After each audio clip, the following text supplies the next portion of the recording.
Howdy. Welcome to the Young Turks. I'm your host, Anna Kasparian. And since it's Wednesday, I'll be hosting the first hour solo, but don't worry, second hour, we're gonna bring on John Iadarola, host of The Damage Report, to help me decode some of what's going on in the news. What's going on with Marjorie Taylor Greene? What are her accusations on the House floor? I'm sure you all wanna know about it, and John will be here to help us get through all of it together. We're also going to discuss, of course, the ongoing violence in Gaza, and there's quite a bit of media critique to go along with our coverage. So I'm really looking forward to discussing that with you all in just a few minutes. But as always, I just want to encourage you guys to go ahead and like and share the stream if you're watching online, especially on YouTube. It's one of the best ways and the easiest ways to help support TYT and get the message out there. Now, a lot's been going on, obviously, with the violence in Gaza. Unfortunately, Benjamin Netanyahu is refusing to let up with the incessant airstrikes. But before we get to the calls for a ceasefire, I do want to immediately start right off the bat on my media critique, because as I was getting ready for the show today, as I was, doing my hair, making myself presentable, I came across an interview that Jake Tapper was doing, and it really caught my attention. So let's get to it. Let's get right to that story, and you'll see why I was so upset. Progressive Democrats are calling for an immediate ceasefire when it comes to, of course, the airstrikes that the Israeli government continues to do on Gaza.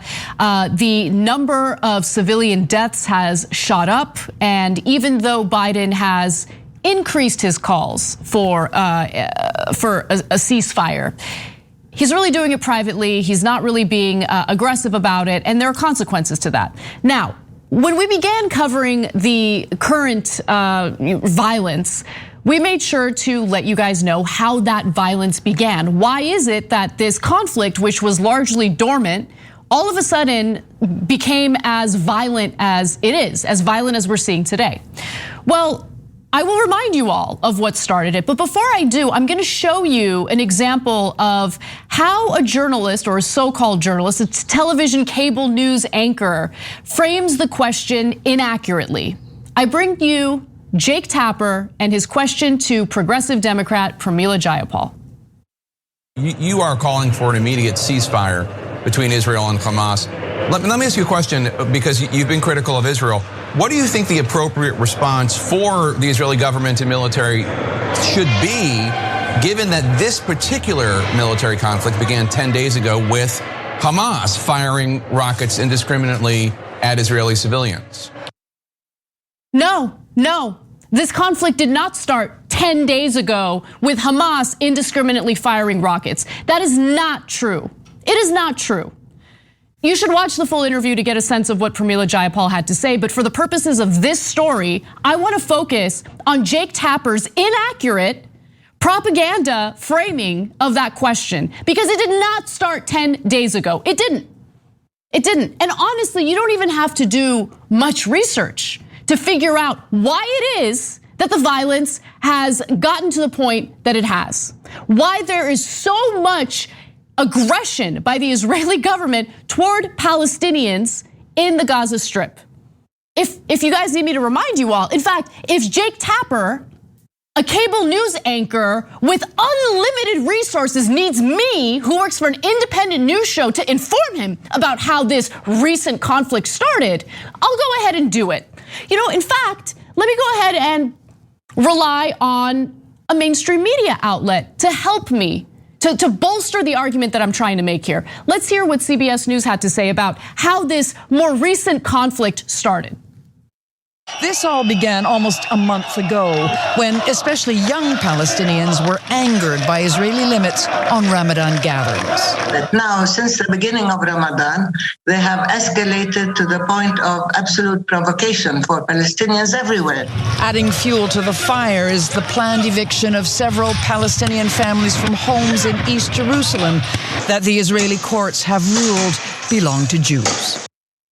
So this actually started a month ago, during the month of Ramadan, where Benjamin Netanyahu, who has failed to form a new government and is facing criminal corruption charges, decided to deflect from those issues to maintain power. And the way that he did it was by stoking tensions and essentially limiting the religious practices of Palestinians in Israel. That's what he did. That's how it started. And that report fails to mention that Israeli forces raided the Al-Aqsa Mosque several times. That's also a relevant portion of this story that was, so conveniently left out by Jake Tapper and the ridiculous framing of his question. So we need to be factual in how we cover this. Is Hamas firing rockets into Israel? Yes. Is that the same as what the Israeli government and the IDF is doing right now? No, both sides are not equal. Both sides are absolutely not equal. We're dealing with Israel, which has an incredibly sophisticated, well-funded military with incredible military and defense capabilities. And then you're looking at Gaza, which democratically elected Hamas, whether you like it or not. And Hamas does not have the same military capabilities. It does not have the same weaponry, and it certainly doesn't have the same international support that Israel has. It doesn't have the same American support, that's for sure, that Israel has. So we need to call a spade a spade. We need to be factual about what's happening on the ground. That framing was pure propaganda. It was a lie. I don't know if it was intentional. I don't know if it was a mistake, but what I do know is that what you see in that interview, in the framing of that question, is a continuation of this legacy media narrative of what's happening in Israel, in Gaza, in the West Bank. We need to stop pretending as if everything starts with aggression by Hamas. And the fact that Palestinian citizens of Israel are being evicted from the homes that they've lived in for decades, that's a relevant part of the story, isn't it? The fact that Jake Tapper just erased that reality in the framing of his question is telling. All right, let's move on to these calls for an immediate ceasefire. We're not getting that from Joe Biden, but luckily we do have some progressive Democrats who are calling for that. Hamas has agreed to an immediate ceasefire as long as the Israeli government meets two, in my opinion, very simple conditions. Let me tell you what they are. Hamas officials say it would only stop launching rockets at Israel if two conditions were met: that Israeli forces and police agree to never again enter the Al-Aqsa Mosque, the mosque that they actually raided a few times, and that Palestinians living in the Sheikh Jarrah neighborhood in East Jerusalem not be evicted by Jewish settlers from homes their families have lived in since the 1950s. Hamas isn't asking for anything out of the ordinary. They're just asking, hey, this more recent aggression by the Israeli government against Palestinians, we just need that to stop. Stop raiding the mosque. Please stop evicting Palestinians from their homes. That's all we're asking for. And guess what Benjamin Netanyahu had to say about that? No, we're not interested. Israel's military would not comment on any plans for a ceasefire on Wednesday, but Israeli Prime Minister Benjamin Netanyahu made it clear that the military's work is not over. Work is not over. In fact, he says, with every passing day, we are striking at more of the terrorist organization's capabilities, targeting more senior commanders, toppling more terrorist buildings, and hitting more weaponry stockpiles, he said, before adding that he was, quote, determined to continue this operation until its objective is achieved, to restore quiet and security to you, citizens of Israel. By the way, there are Palestinian civilians and citizens in Israel who certainly have not been living in peace as a result of Benjamin Netanyahu's aggression toward them. That should be noted for the record. So he doesn't really care about all citizens, it's just the Jewish citizens of Israel. Now, with that said, he makes it appear as though the Israeli Defense Force is specifically focused on the Hamas commanders, Hamas generals, and in no way has any interest in targeting civilians. But when you look at the civilian death count, facts are pesky little things, aren't they? Because they certainly counter what Benjamin Netanyahu had to say. Watch. It was mainly young men hurling rocks, but other protesters were middle-class families, children and white-collar workers. People like Maysoon Ali, who told us she's a banker. Their lives is not worth more than our lives. It doesn't worth more than our kids. And you're saying peace talks don't work? No, 25 years, what did they give us? 4 Palestinians were reported killed, and Israel claims 2 soldiers were shot in the leg, though we saw no guns on the Palestinian side. Palestinian frustration is what fuels Hamas, a group considered a terrorist organization by the US. It's fired more than 3,000 rockets at Israel since last week, killing 2 civilians yesterday. In retaliation, the tiny, poverty-stricken Gaza Strip has been shattered with blistering Israeli airstrikes. Israel says it's targeting militants. And Prime Minister Benjamin Netanyahu says his country's enemies are learning a lesson. But Susie Ishkontana is just 7 years old. She was pulled from the rubble after an Israeli strike, losing her mother and 4 siblings. Some of the more than 60 children killed by the Israeli bombardment, according to Palestinian officials. Benjamin Netanyahu's desire to deflect from the fact that he is facing criminal corruption charges and the fact that he's failed to form a new government has not only led to dozens of children, Palestinian children dying, but also 12 Israelis dying. Those are people who didn't deserve to die. Those are people who certainly shouldn't have been put in harm's way as a result of Netanyahu's aggression toward Palestinians in Gaza. Because what he's doing is, yes, absolutely sacrificing the lives of Israelis, but he's also, while pretending as if they have no interest in harming Palestinian civilians, he's harming countless Palestinian civilians, not just in this recent flare-up in violence, but in previous conflicts that we've covered as well. So as the fighting continued for a 10th day, officials in Gaza said 227 people had been killed by the intense Israeli airstrikes, including 64 children. That number's likely higher at this point, or by the time you watch this video, and 36 women. In Israel, 12 people have been killed by the ongoing barrage of rocket fires from Hamas, including 2 children. But Hamas wants a ceasefire. They have called for a ceasefire not once, but twice. And Netanyahu has said, no, we're not interested. Those 12 Israelis who died in Israel, don't care.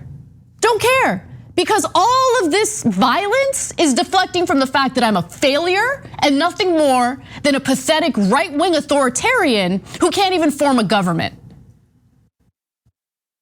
Let me give you more. Netanyahu also thanked the United States for their support, for Joe Biden's support in repeatedly saying that Israel has the right to defend itself, even though Israel, under the leadership of Benjamin Netanyahu, decided to, a month ago, aggressively attack Palestinians during the month of Ramadan by raiding the Al-Aqsa Mosque, by evicting Palestinians from the homes that they've lived in for decades. Biden has not called for an immediate ceasefire. He hasn't even called for a ceasefire publicly. He is calling for ceasefires allegedly in private phone calls with Netanyahu. We then get the transcript of the phone calls. And here's what CBS is reporting. President Biden told Netanyahu in a phone call on Wednesday morning that he expected a significant de-escalation today on the path to a ceasefire, according to a description of the call from the White House. So he just, he wants to make sure that Netanyahu is at least considering getting to a path toward a ceasefire. But in the meantime, civilians are needlessly dying as a result. Okay, great. Progressive Democrats are calling for a resolution to block weapons sales to Israel because as this ongoing conflict leads to civilian deaths, the Biden administration decided that they would approve $735 million in weapons sales to the Israeli government. And so now there's a proposal, it's a proposed legislation, I should say, that's supported by Representatives Mark Pocan, Rashid Talib, Cori Bush, Betty McCollum, also Ayanna Pressley and Ilhan Omar. A lot of corporate Democrats are left out of that list, so that should be noted as well. But the failure of the Biden administration to really show its leadership in doing the right thing here is embarrassing and honestly no better than what we got from the Trump administration. What's right is right, what's wrong is wrong, and what's happening to the civilians in the Gaza Strip right now, and also, by the way, to Palestinian protesters in the West Bank is disgusting. What we saw in the destruction of a building that international journalists operated out of in Gaza was disgusting. What we saw with a Palestinian man losing 4 of his children and his wife in one Israeli airstrike, disgusting. What we saw with the Israeli forces bombing a bookstore in the Gaza Strip, also disgusting. It shouldn't be difficult to say these things, and it shouldn't be difficult for the leader of the United States, the so-called leader of the free world, to call for an immediate ceasefire. But Biden's not a leader. He can't be a leader on this. He's gonna go ahead and be a feckless president who's gonna go along with the same talking points and the same narrative that we've gotten from previous US presidents. Israel has the right to defend itself because Israel buys our weapons. US taxpayers fund military aid to Israel, a country that somehow can provide universal health care to its people while we can't. And then that transfer of wealth goes to defense contractors and weapons manufacturers in the United States. They spend that money on buying our weapons. But Biden wouldn't tell you that. Government officials wouldn't tell you that. Who cares if lives are being lost? Who cares if this conflict continues? People are making money off of it. That's all that matters. We gotta take a break. We'll be right back. We need to talk about a relatively new show called the Republic, or UNFTR. As a Young Turks fan, you already know that the government, the media, and corporations are constantly peddling lies that serve the interests of the rich and powerful. But now there's a podcast dedicated to unraveling those lies, debunking the conventional wisdom. In each episode of the Republic, or UNFTR, the host delves into a different historical episode or topic that's generally misunderstood or purposely obfuscated by the so-called powers that be. Featuring in-depth research, razor-sharp commentary, and just the right amount of vulgarity, the UNFTR podcast takes a sledgehammer to what you thought you knew about some of the nation's most sacred historical cows. But don't just take my word for it. The New York Times described UNFTR as consistently compelling and educational, aiming to challenge conventional wisdom and upend the historical narratives that were taught in school. For as the great philosopher Yoda once put it, you must unlearn what you have learned. And that's true whether you're in Jedi training or you're uprooting and exposing all the propaganda and disinformation you've been fed over the course of your lifetime. So search for UNFTR in your podcast app today and get ready to get informed, angered, and entertained all at the same time.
Hey guys, welcome to our first social break of the day. Just wanted to give you a note about one of our partners, Aspiration.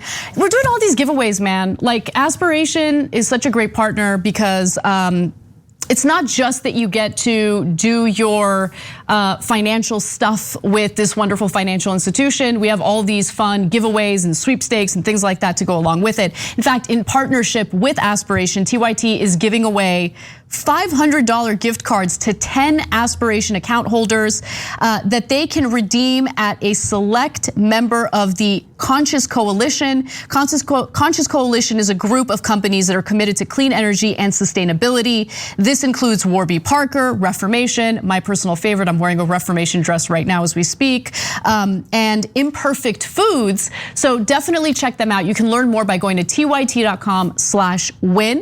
Also, a quick programming note for you all. Things are going down on our Twitch channel. So today, after our bonus episode, you guys can check out one of my favorite shows on the network, Happy Half Hour, hosted by Brett Ehrlich. It is, honestly, it's just really, really fun stuff. And it's where I get some of my inspiration for second hour stories, just gonna keep it real, okay? So one of my favorite stories that Brett covered last week was these two, I think they were teenage girls who decided to make spaghetti and meatballs on a countertop that I'm hoping was not a marble countertop because tomato sauce will stain. Very porous marble is. But anyway, definitely check that out. It's lots of fun. And after Happy Half Hour, we've got Woznia. So you can tune in at 10 p.m. Eastern time, 7 p.m. Pacific for Woznia. And this is all over at twitch.tv/TYT. All right, we've got a minute left, so I'm gonna read a few of your comments. Eileen writes in and says, if Salty gets any more salty, she's going to give herself a heart attack. Love you, Salty. Your hair looks great. Well, thank you. You know, I conditioned it today, curled it, I'm feeling really good. Tony Montana says, hey, Anna, I hope you're doing well. By the way, you're very effective by yourself. You do not need a co-host. I think Cenk is watching live today, so. But I do love hosting with Cenk. Honestly, I couldn't do this for more than like 1 hour a week. I like having a co-host, but I feel like this 1 hour is when I can just kind of like unleash, get it out of my system, and then enjoy myself for the rest of the week. All right, we got to get back to the show. Thank you so much for watching. Make sure you like and share this stream, and we'll see you in just a few seconds for the rest of the stories.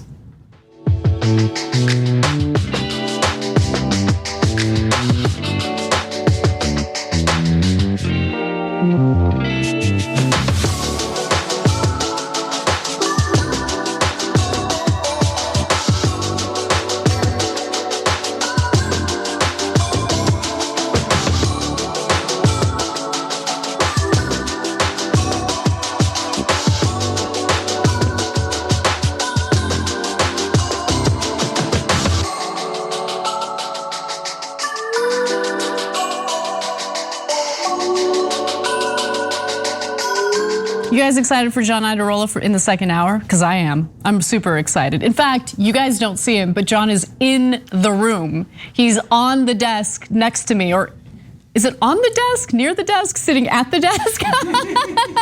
But anyway, it's gonna be great. I'm really looking forward to the second hour. For now though, unfortunately, we have to continue covering what's happening in Gaza and Israel. And there was an interaction between a progressive Democrat and Joe Biden yesterday that you should all know about. So let's do it. During a trip to Michigan on Tuesday, Representative Rashid Talib, the first Palestinian American to serve in Congress, actually confronted President Joe Biden to do more to protect Palestinian civilians in Gaza. Now, the New York Times reported on this, and there was a wonderful photo to go along with it. Let's take a look. Representative Rashid Talib, Democrat of Michigan, confronted President Biden on Tuesday over his support for Israel, urging him to do more to protect Palestinian lives and human rights. As you all probably already know, but just in case, I'll remind you, what we've gotten from Biden publicly about the violence in the Gaza Strip has been this talking point about how Israel has a right to defend itself. Obviously, that talking point leaves out a lot of important context as to how this began in the first place and just how unequal both sides really are. This is an asymmetrical situation where you have one side, the Israeli side, that is of course well-funded, it has a sophisticated military, it has sophisticated defense capabilities with the Iron Dome. And then when it comes to the Gaza Strip and the Palestinians, They don't have that. They just don't have that, and we need to be real about it. And so Rashid Talib, is justified in her disappointment in the Biden administration and his unwillingness to call for an immediate ceasefire publicly. Now, it's also questionable whether Tlaib made any type of impression on Biden because the guy can't even remember her name. Let's watch. And Rashid Talib, where's Rashid? I tell you what, Rashid, I want to say to you that I admire your intellect, I admire your passion, and I admire your concern for so many other people. And it's from my heart, I pray that your grandmom and family are well. I promise you I'm going to do everything to see that they are on the West Bank. You're a fighter, and God, thank you for being a fighter. No, I don't want to be too tough on Biden, but make sure you know the person's name, especially when it comes to something as serious as what she had confronted you about. But the White House deputy press secretary told the press when they were on Air Force One that, quote, "Our focus has not changed. We're working toward a de-escalation to a sustainable calm. Our approach is to make sure that we do this quietly, intensively, in a diplomatic way. Biden wants to be on a path to a ceasefire. That is what he's calling for." That statement is unacceptable. A path to a ceasefire is not good enough. It's clearly not good enough. And the fact that Biden has this hesitation, a pretty significant hesitation as this violence continues for the 10th day, has significant consequences. Dozens of children are dead. There are dozens of women who are also dead. We're talking about innocent civilians whose homes have been destroyed and whose lives have been ended as a result of what we're seeing right now in these airstrikes in the Gaza Strip, these Israeli airstrikes in the Gaza Strip. So this we'd like to be on a path to a ceasefire. No, we need a ceasefire now. It's not that difficult to do that. It's not difficult to call for that. And it's certainly not difficult to maybe put a pause to the more than $700 million in weapon sales to the Israeli government as they're brutalizing Palestinian civilians in the Gaza Strip. So that statement from Deputy Press Secretary is just not good enough. Now, meanwhile, Biden has approved that sale for weapons. I do want to give you the exact figure. As the Washington Post reported, Power Up, Biden administration approved $735 million weapon sale to Israel, raising red flags for some House Democrats. Progressive Democrats are attempting to block that sale of weaponry. It's unlikely that that will actually happen, but it is important to have members of Congress actually stand up to a narrative that I think the American people have been sold for far too long, that the real victims here happen to be the Israeli government, the aggressors are the Palestinians. That's just not the case here.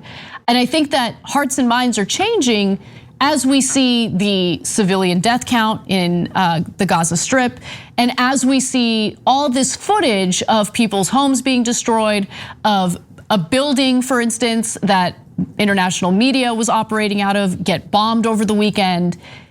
The old propaganda isn't working.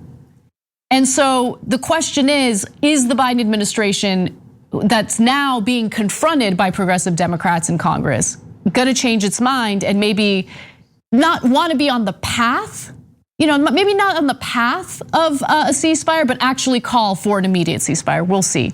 Now, Rashid Talib did give an incredible speech on the House floor just last week that shows you just how personal this situation is for her. And what she says here is correct, so let's watch. Palestinians aren't going anywhere, no matter how much money you send to Israel's apartheid government.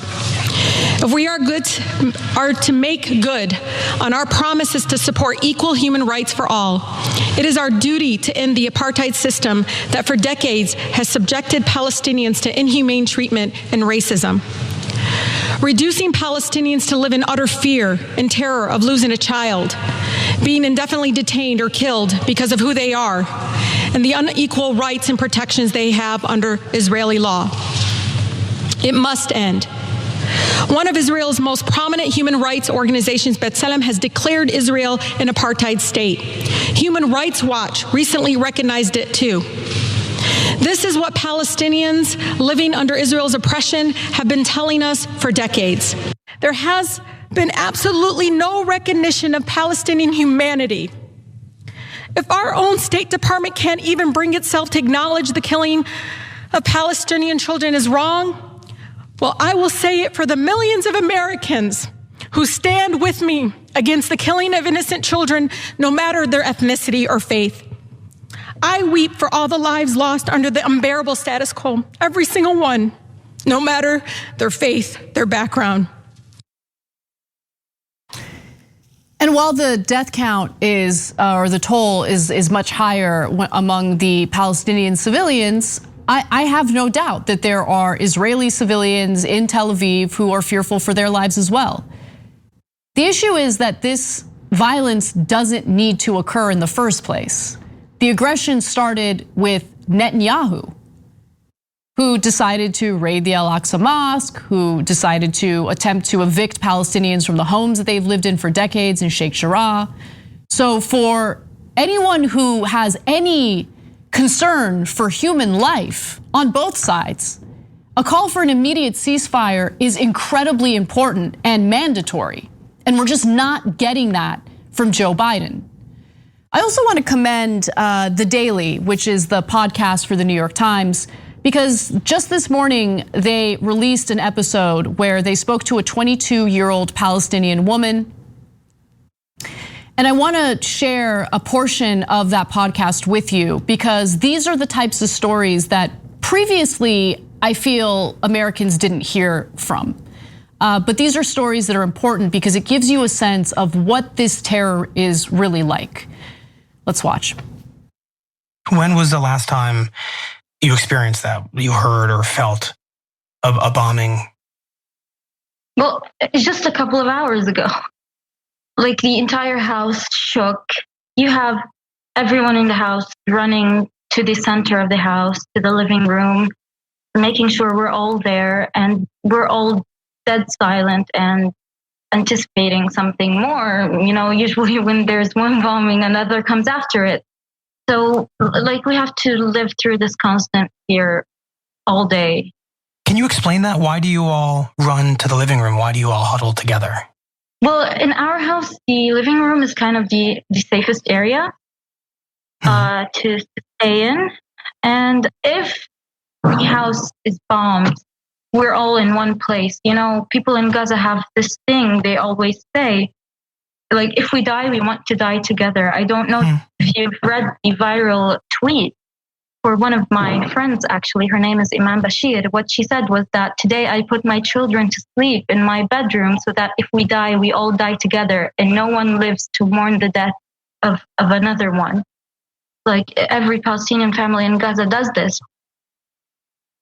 At TYT, we frequently talk about all the ways that big tech companies are taking control of our online lives, constantly monitoring us and storing and selling our data. But that doesn't mean we have to let them. It's possible to stay anonymous online and hide your data from the prying eyes of big tech. And one of the best ways is with ExpressVPN. ExpressVPN hides your IP address, making your active ID more difficult to trace and sell to advertisers. ExpressVPN also encrypts 100% of your network data to protect you from eavesdroppers and cyber criminals. And it's also easy to install. A single mouse click protects all your devices. But listen, guys, this is important. ExpressVPN is rated #1 by CNET and Wired magazine. So take back control of your life online and secure your data with a top VPN solution available, ExpressVPN. And if you go to expressvpn.com/TYT, you can get 3 extra months for free with this exclusive link just for TYT fans. That's expressvpn.com/TYT.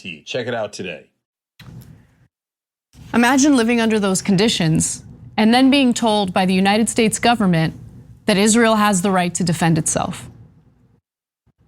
As an American, it embarrasses me and I feel a great deal of shame as a result of what Biden and Anthony Blinken, Secretary of State, have said incessantly in response to the violence directed toward Palestinian civilians. These stories are important because this is the kind of terror that we finance. This is the kind of terror that the US government supports. And it supports it in the way that they respond to it rhetorically, and it supports it in the form of weapon sales to the tune recently of $735 million. We got to take a break. When we come back, we're gonna switch gears a little bit, move off of this story, and talk a little bit about Donald Trump facing a criminal investigation, which is fun. We'll see you in a few minutes.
From our members section writes in and says, how proud are we of our president today? It's not bad enough that the press corps that usually shouts out their questions actually quietly, politely asked, may I ask you a question about Israel? Biden joked about it. He laughed, people being murdered, especially children, and he joked. I haven't seen this video. Then he later forgot Rashid Talib's name. I'm gonna read a few super chat questions, starting with Peter Hamby, who says, with the inflated budget in military funds, it makes me wonder how much of the budget pays for the mainstream media to fuel the wars in which there are no winners. Yeah, I mean, yeah. Not by I don't think the media gets paid by the US government, but we do know that there are journalists who have suffered consequences for wanting to hold the Israeli government accountable for their actions. So there's a history of that. Humberto says, Anna, when the news is really rough, do you have any tips on how to decompress, relax? Marijuana. I'm not encouraging you to do drugs, but I'm just telling you what I do. Just keeping it real. But also, no, let me also give you not that I think marijuana is like super unhealthy. I mean, it has its downside, so I don't want to like, completely pretend like that doesn't exist, but I like to go on long walks. I go on super long walks and I make sure to focus on flowers. I know that sounds maybe a little cheesy to some of you, but I love flowers, I love nature. And when you just kind of like focus on how beautiful a rose is, for instance, and only that, it's like a form of meditation, right? Like it kind of reminds you that with all the ugliness that's going on, there's still a lot of beauty in the world. And also guys, like there are beautiful people in the world too, right? Benjamin Netanyahu and the Israeli government, this right-wing Israeli government, is not representative of Jewish people, is not representative of all Israelis, is not representative of humankind. And it took me a long time to accept that bad people are not a reflection of humans in general. But there are wonderful people in the world, and it's hard to focus on that sometimes, but they exist. It's just that they don't get the kind of coverage that the bad guys do. Because we need to know who the bad guys are, and we need to root it out, right? But good people exist, and that includes Israelis, please, no aggression there's like an increase in anti-Semitism.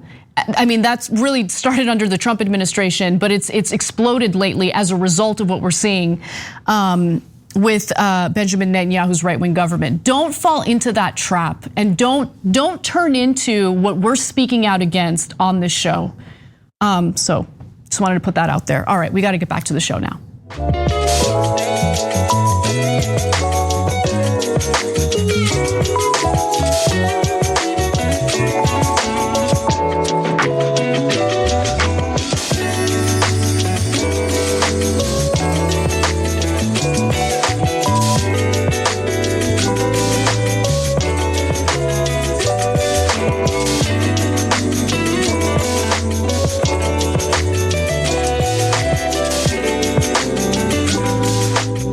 Welcome back to the show. Anna Kasparian with you.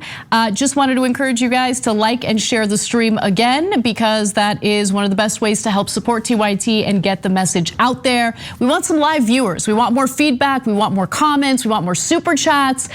So definitely engage with us that way as well. And we'll respond to some of your comments and questions during our social breaks for our online viewers. But yeah, let's get to our next story. Again, moving off of the Israel story to talk a little bit about what's happening with the Trump organization. A little juicy story here. The investigation into the Trump organization has shifted from a civil case to a criminal one. Now, the civil component is ongoing, but apparently this investigation has found potential criminal wrongdoing by the Trump organization. And I don't know if that means that Trump is actually going to finally face some consequences for the first time in his life.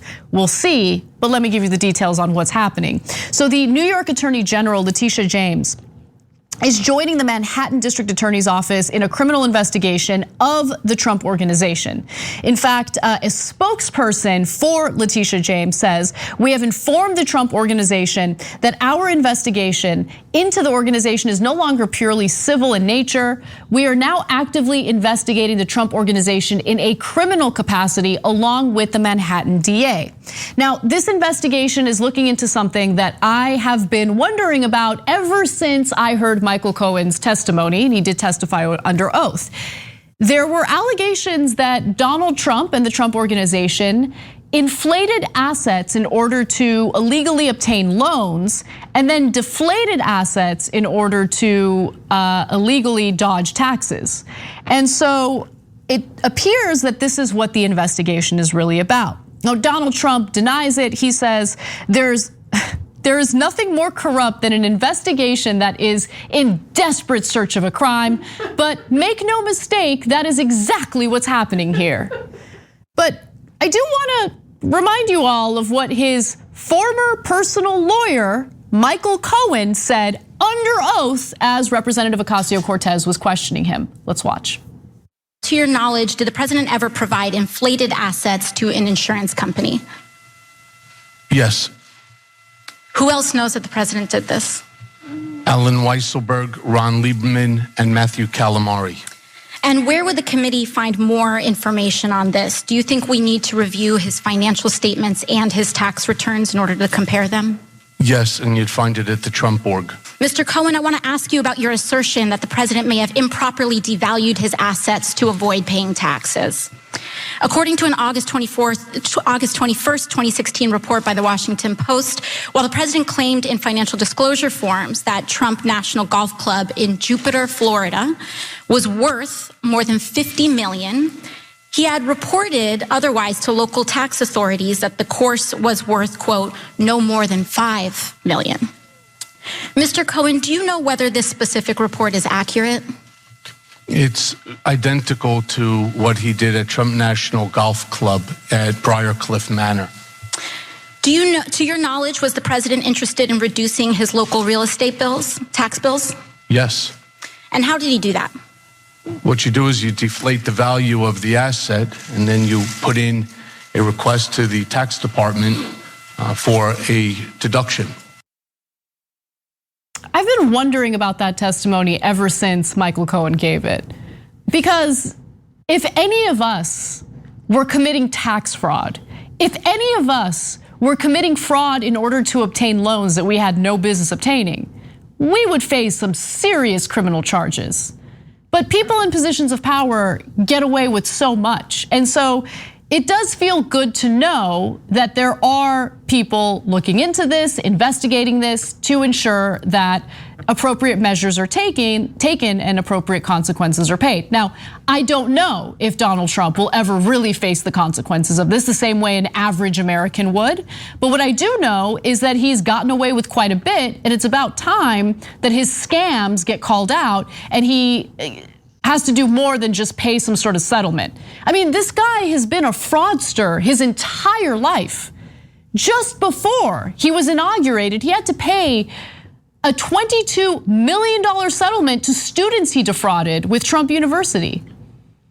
This is a person who was handed a tremendous amount of wealth by his father, $413 million, then proceeded to go bankrupt 6 times, and had to do all these fraudulent scams in order to make money. I mean, during his presidency, he used the office of the president to enrich himself and direct money toward his personal businesses. He would insist on holding meetings with international leaders in Trump hotels. I mean, this is what he does. So it does feel nice to know that there could potentially be consequences, but I'm not about to Cenk Uygur you. I'm not gonna say tick, tick, tick, tick, because I know better. Like, I just know that we live under this system that might even investigate someone of wrongdoing, someone like Trump, someone who's, powerful, who's been in a position of power. And even if there's undeniable evidence of wrongdoing, they'll get a slap on the wrist. I mean, we certainly saw that in the aftermath of the 2008 economic collapse, after Wall Street executives were committing fraud. I mean, they committed fraud by lying about the actual value of shares, the actual health of the very companies that they were leading. And so it's a relevant part of that story. And did we see corporate CEOs, did we see Wall Street executives face the consequences of that? Now, Manhattan District Attorney Cy Vance's office is examining millions of pages of documents that include Trump's tax returns. Investigators have deposed multiple Trump Organization officials, including Eric Trump, the former president's son, and Chief Financial Officer Alan Weisselberg. So Weisselberg is being questioned. Also, several Trump Organization properties financial dealings are being scrutinized as part of the investigation, including 7 Springs Estate in Westchester County, New York, 40 Wall Street, a building in Lower Manhattan, Trump International Hotel and Tower, Chicago, and Trump National Golf Club in Los Angeles. One of the other things I'm curious about is where that IRS audit is. Because remember, the IRS is currently auditing Donald Trump. They had to put a pause on that audit while he was serving as president. But one of the reasons why he refused to accept the fact that he lost the election in 2020 was because as soon as he's out of office, that means that the audit continues, that means that these criminal probes continue, and he certainly doesn't want to deal with any of that. But he's got to. And so we'll see where that IRS investigation will lead to, but based on who Trump has revealed himself to be, I would not be surprised that his efforts to dodge taxes are significant. And one other thing, guys, I mean, it is amazing, right? Because the way that the tax code is written overwhelmingly benefits the rich and the powerful. They get to take advantage of all these loopholes, all these deductions. That's how you get companies like Amazon essentially paying nothing in federal taxes. They get lower tax rates, they get all these deductions and loopholes, and that wasn't enough for Trump. That wasn't enough, allegedly. That wasn't enough for Trump Organization. They had to go, allegedly, to fraudulent methods in order to dodge more taxes. No one wanted to loan anything to Trump because he had gone bankrupt 6 times. So according to these allegations, he had to inflate his assets in order to obtain those loans. And he thought, yeah, I'll inflate my assets here to obtain the loans, but deflate my assets when it comes to the IRS so I can save money on taxes. No one will ever know, no one will figure it out. But then you got Michael Cohen. You got Michael Cohen, he's afraid, he's about to face some charges of his own. And he decides under oath, I'm gonna tell people the truth about what Donald Trump is doing. And so we'll see how that ends up.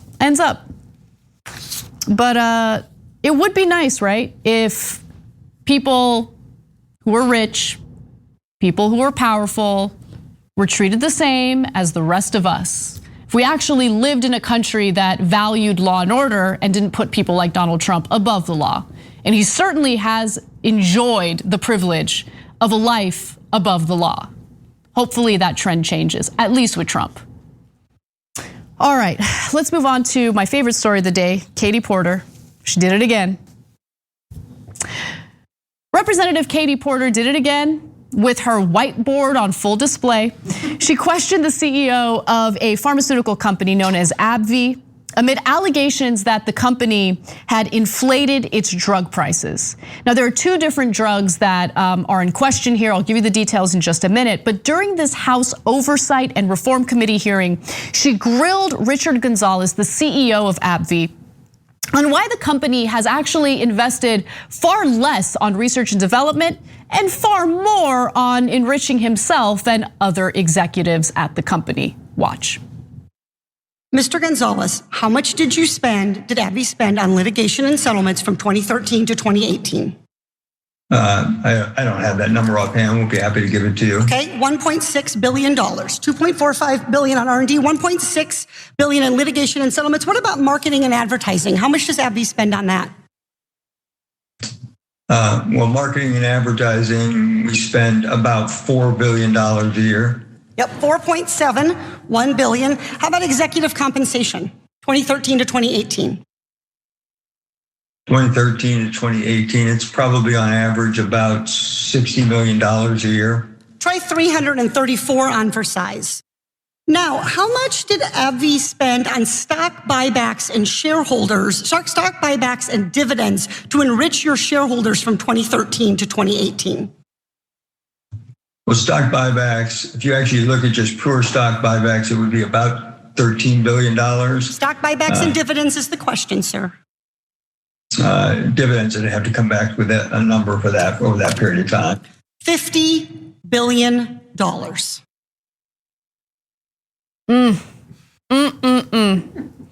It's just so delicious. It's so delicious that I want more. I want a second helping. Please give me a second helping, guys.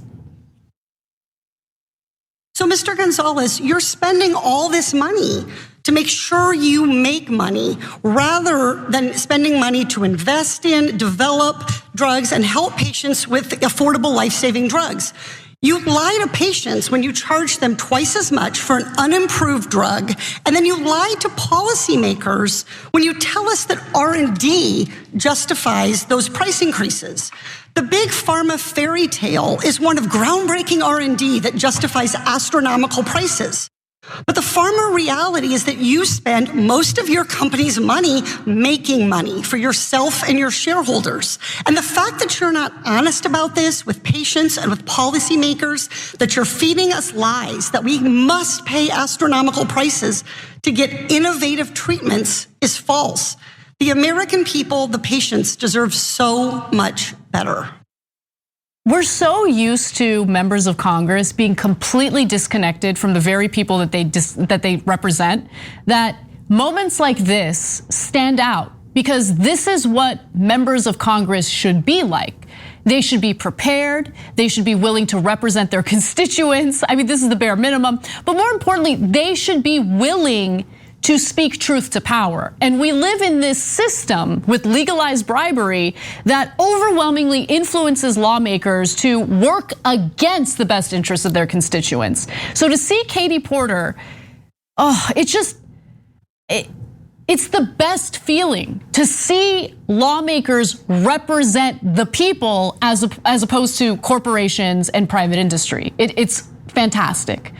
Now, I want to give you a little more context, but before I do, let me also note that this is not just indicative of the business practices with pharmaceutical companies. You see this with private industry throughout. For instance, when Donald Trump successfully passed his 2017 tax cuts for the rich, the whole story around that, the story that was sold to the American people was, well, we need to do this. We need to lower the corporate tax rate from 35% to 21% because we need to create jobs. These companies, these corporations are gonna use the tax windfall to create more jobs and to pay higher wages. That's what they do, folks. Except they didn't do that. They took that money, they took the savings, and they enriched themselves and their shareholders. They did corporate stock buybacks, record corporate stock buybacks in the first quarter after those tax cuts for the rich were passed. Now, to give you some more context into this line of questioning that Katie Porter had, the Oversight and Reform Committee during Tuesday's hearing announced a call from House Democrats for the Federal Trade Commission to investigate AbbVie for its pricing of Humira, the best-selling drug in the United States and internationally, which treats rheumatoid arthritis and other inflammatory diseases. Now, to give you a sense of how much money AbbVie has made from Humira, it generated $3.9 billion in the United States alone during the first quarter of this year, a 7% increase. And the way that they were able to do that was to did they improve the drug? Of course not. The drug is unchanged, it's the same. They just increased the price. For the first time, no. Second time, no. For the 27th time, they raised the price of that drug 27 times, even though they didn't do anything to improve it, because they just want to make more money. That's it, that's all it is. But that's not the only drug. I mentioned that there were two drugs, Humira is one of them. Imbruvica is the second one, and that's a blood cancer medication, which they raised the price of 9 times. Now, Humira, a drug used to treat rheumatoid arthritis, other autoimmune diseases and gastrointestinal conditions such as Crohn's, was released in 2003 when the company was Abbott Laboratories. Don't forget that name. Abbott Laboratories is important. And usually these shady companies love to rebrand themselves. AbbVie has since raised the cost 27 times and by more than 470%, with an annual supply now costing more than $77,000. Imagine that. If you need this drug to improve your quality of life, it'll cost you $77,000. Why? I mean, we know other countries aren't paying that kind of money.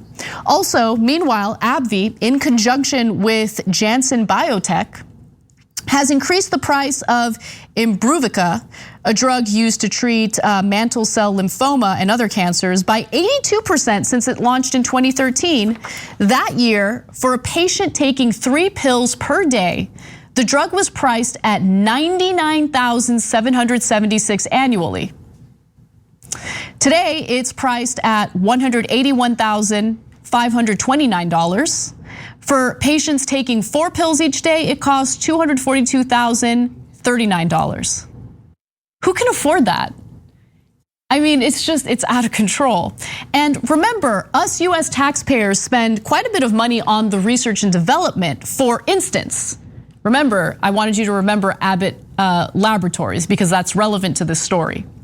Well, in 2017, the National Institutes of Health accounted for the lion's share of federal spending in medical and health research in 2017, and that's $32.4 billion or 82.1%. National Institute of Health, US taxpayers, we're funding the research and development.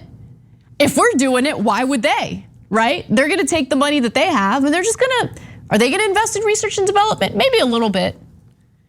But they love dividends, they love corporate stock buybacks. That's what they're gonna focus on. In the meantime, they're gonna go ahead and gouge us, even though we helped fund their research and development.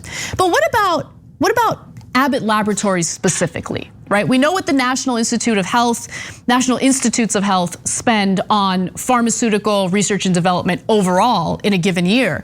But how much has Abbott Laboratories taken in taxpayer-funded research and development? Well, I have some specific figures for you. Some early research on Norvir, that's one of the drugs that they produce. One of the first protease inhibitors marketed in 1996 was funded by the NIH grants to Abbott Laboratories. The company says the grants totaled $3.47 million, and that it had spent more than $300 million to conduct clinical trials and bring the drug to market. Abbott, based in North Chicago, raised the price of a daily dose of that drug, by the way, to $8.57 from $1.75 in December of 2003, setting off a firestorm of protests from doctors and AIDS activists and prompting calls from several lawmakers for the NIH to examine the case. So the NIH is like, yo, we spent some money on the research and development of this very drug, and now you guys are price gouging American citizens. What's up with that? We gotta look into it. And guess what? They did look into it. So you would think that maybe the government would do the right thing and try to check them as they're price gouging us. But that's not what happened. The federal government decided against forcing drug maker Abbott Laboratories to roll back a 5-fold price increase on the AIDS drug developed in part with taxpayer money. It's how it works, folks. It's how it works. Corruption, unfettered capitalism, turning healthcare into something that is not a human right in America, a privilege in America.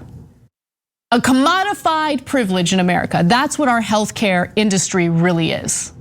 When it comes to the pharmaceutical companies, when it comes to actual health insurance, all of it is meant to gouge us, provide us with crappier care and coverage compared to other countries, of course, European countries, Canadian countries. And we are incredibly price gouged, even though we help fund the research and development of these drugs.